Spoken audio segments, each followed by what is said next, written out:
آپ کو یاد ہے بنگلہ دیش کو ہم ایک دفعہ جب وہ ایسٹ پاکستان تھا تو اس کو باسکٹ کیس کہا کرتے تھے. ایاز صاحب آج بنگلہ دیش کی ایکسپورٹ $37 بلین کی ہیں اور ہم $20 بلین سے اوپر نہیں جا پا رہے. یہ ویسے دیکھیے یہ باعث شرم ہے. ہم کون کون سی تہمت اپنے بنگالی بھائیوں اور بہنوں پہ نہیں لگاتے تھے کہ یہ پتہ نہیں کیا ہے, یہ تو صرف پاپولیشن انکریز ہی کر سکتے ہیں اور جو ہے ان کی کوئی صلاحیت نہیں ہے. لیکن دیکھیے یہ جو بات ہے, اور اگر پتہ نہیں ہم میں وہ سمجھ آتی ہے یہ نہیں کہ بنگلہ دیش کی جو برآمدات ہیں وہ اتنی بڑھ گئی ہیں, ہم سے زیادہ ہیں. میرے خیال عام پاکستانی, اور ہم بھی عام پاکستانی ہیں, ہمیں سمجھنے میں مشکل ہے کہ یہ کیسے ہو گیا. بھائی بنگلہ دیش ہم سے آگے نکل گیا. ایک چیز اور دیکھ لیجئے, جب آزاد ہوا تھا, جب ملک کی سیپریشن ہوئی تھی 1971 میں, تو اس وقت 8 آنے کا 50 پیسے کا ایک بنگالی ٹکا ملتا تھا. آج وہ ₹1.25 کا. ₹1.25 کا.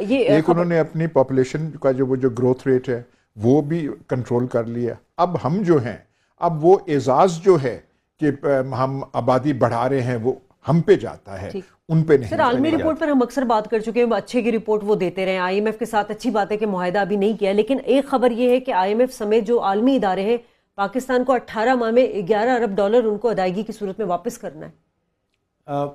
پچھلے سال بھی ہم نے $11 ارب واپس, پچھلے 3 سالوں میں $11 ارب واپس کیا ہے. دیکھیے ہمارے جس پہ ہمیں فخر ہوتا تھا کہ ہمارے زر مبادلہ کے ذخائر بڑے بڑھ گئے ہیں, چاہے وہ ہم نے قرضہ جات اٹھا کے وہ بڑھائے تھے, وہ پچھلے 3 مہینے سے ایسا بڑی تیزی سے گر رہے ہیں. یعنی کہ ہم جون 2016 میں جس لیول سے شروع ہوئے تھے $18 ارب کے اسٹیٹ بینک کے ریزرو سے, پھر ہم پیک کر گئے تھے تقریباً 19 ارب پہ یا 18.9 پہ. اب وہ پچھلے اکتوبر نومبر دسمبر میں بڑی تیزی سے گرے ہیں کیونکہ ہماری برآمدات گر رہی ہیں. اب کتنے ہیں؟ اب وہ 18.1 ارب اسٹیٹ بینک کے ریزروز رہ گئے ہیں, وہی لیول پہ پہنچ گئے ہیں جو ہم جون 2016 میں تھے. ٹھیک ہے. اچھا سر, ایک اور چیز یہ کہ سی پیک اب جو اس سے بڑی امیدیں وابستہ ہیں, اور سے یہ دعویٰ بھی کیا جا رہا ہے حکومت کی جانب سے جی ہماری معیشت بڑی مستحکم ہوگی, اس سے کیا امید ہے 2017 میں؟ دیکھیے اس سے فائدہ ہم ضرور اٹھا سکتے ہیں, لیکن جو ایاز صاحب ہم گیم چینجر کا لفظ استعمال کرتے ہیں اور